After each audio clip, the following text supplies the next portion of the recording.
इन्होंने एस्टेब्लिशमेंट को खुश रखना है, जूते पॉलिश करते रहेंगे, अवाम को कुछ देने की जरूरत नहीं है। दोबारा जब भी इलेक्शन होगा बड़े आराम से ये लोग जूते पॉलिश करेंगे और जाली फॉर्म 47 लेकर दोबारा से इक्तदार में आकर बैठ जाएंगे। ये करना है इन्होंने। पाकिस्तान तहरीक इंसाफ ने इस बारे में फैसला किया है और मेरे ख्याल में बड़े पैमाने पर पाकिस्तान तहरीक इंसाफ को मैदान में आना चाहिए, क्योंकि हकीकी हुक्मरान वही हैं पाकिस्तान के। अवाम ने उनको वोट डाला था और अवाम उनकी तरफ देखती है।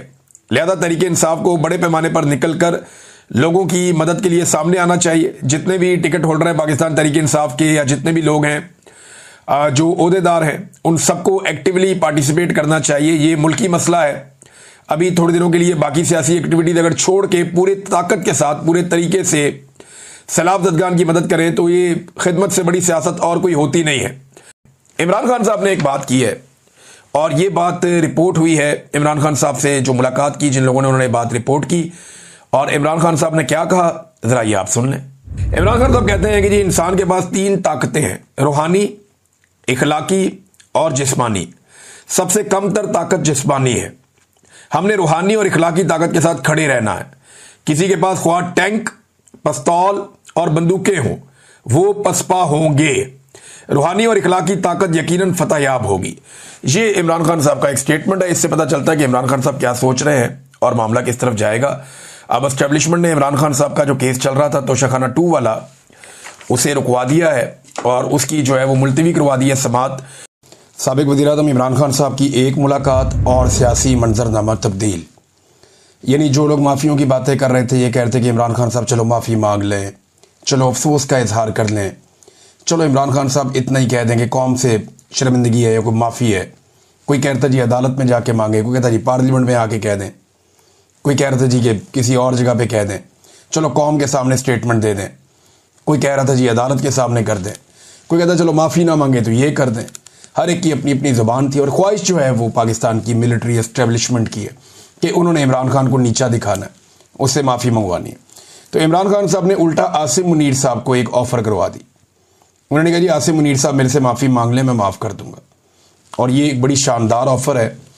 अगर आसिम मुनीर साहब को ये कहकर डराया जा रहा है सियासतदानों की जानिब से कि इमरान खान बाहर आ गया तो आपको नहीं छोड़ेगा, आपके साथ ये कर देगा वो कर देगा, अगर वो खौफजदा हैं और परेशान हैं तो इमरान खान साहब ने क्योंकि अब ज़ुबान दी है तो वो इससे फ़ायदा उठा सकते हैं। और उन्होंने ये मसला इमरान खान साहब ने हल कर दिया कि मैं कुछ नहीं कहूँगा और मैं माफ़ कर दूँगा मुझसे अगर आसिम मुनीर साहब माफ़ी मांग लें तो। अब एक तरफ पूरा निज़ाम इमरान खान को बोल रहा है माफ़ी मांगो, और जेल में बैठा हुआ कैदी नंबर 804 कह रहा है कि माफ़ी मुझसे मांगो। इमरान खान साहब का जो ये ट्वीट है ना, ये बड़ा खौफनाक है। पहले ट्वीट में आपको पढ़ के सुनाता हूँ, आप ज़रा आपको आइडिया हो जाए कि मामलात की इंटेंसिटी कहाँ पे है।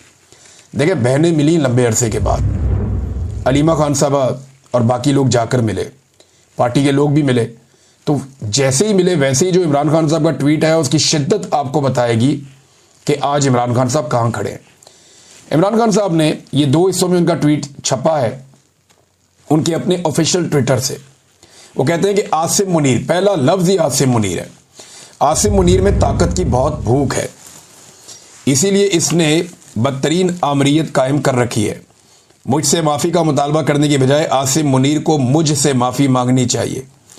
9 मई उसी ने करवाई जिसने CCTV फुटेज चुराई। इस वक्त 9 मई आसिम मुनीर की इंश्योरेंस पॉलिसी है।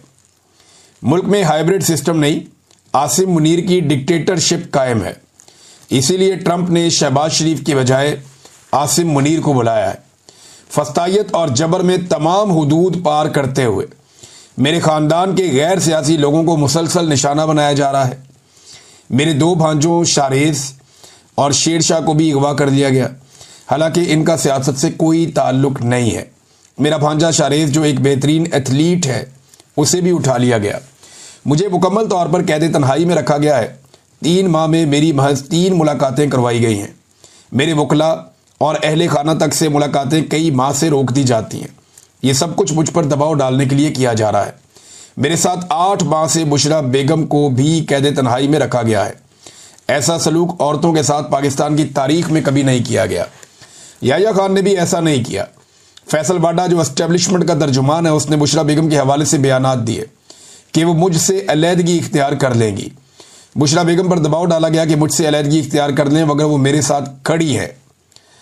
इससे पहले जब आसिम मुनीर को DGISI के ओहदे से हटाया तो उसने जुल्फी बुखारी के ज़रिए बुशरा बेगम से रब्ते की कोशिश की, लेकिन उन्होंने इनकार कर दिया। इसीलिए आज उनके साथ ये बदतरीन सलूक किया जा रहा है। उन्हें कैद तन्हाई में रखा गया है। उनको ख़राब हालात में रखे जाने पर करंट लग चुका है और ज़ख़म आ चुके हैं। उनको इस्तेमाल के लिए गंदा पानी दिया जाता है। इन पर हर तरह का जुल्म जारी है। ये सब कुछ आसिम मुनीर करवा रहा है। इसमें ना कोई इखलाकियात हैं और ना इस्लाम की समझ है। आसिम मुनीर के लिए मेरा पैगाम है कि मुझ पर दबाव बढ़ाने के लिए चाहे मेरे ख़ानदान में से जिस मर्जी को कैद में डाल दो, मैं ना झुकूंगा ना इस जुल्म को कबूल करूंगा। मैं अपनी हकीकी आज़ादी की जद्दोजहद हर हाल में जारी रखूंगा। आसिम मुनीर पाकिस्तान के साथ वो कर रहा है जो मोहसिन नकवी ने क्रिकेट के साथ किया है। अदलिया तबाह, मीडिया खामोश और पुलिस से ऐसे काम करवाए जा रहे हैं जिससे वो क्रिमिनलाइज हो चुकी है। ऐसा तो याया खान के दौर में भी नहीं हुआ। पुलिस को तहरीक इंसाफ के लोगों के खिलाफ इस्तेमाल किया जा रहा है, जिसकी वजह से मुल्क में जराइम की शरह बढ़ गई है।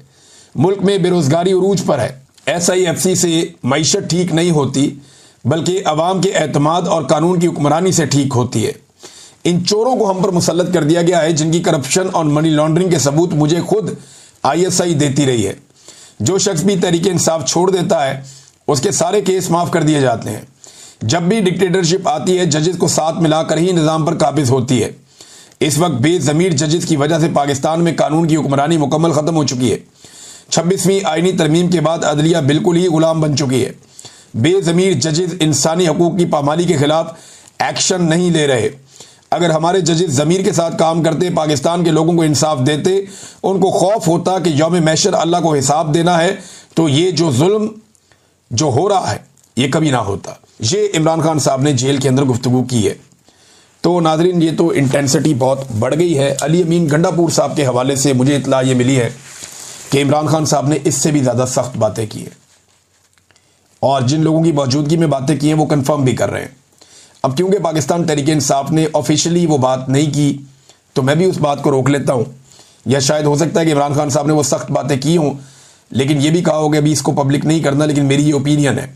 तो अली अमीन गंडापुर साहब के हालात बहुत पतले हैं।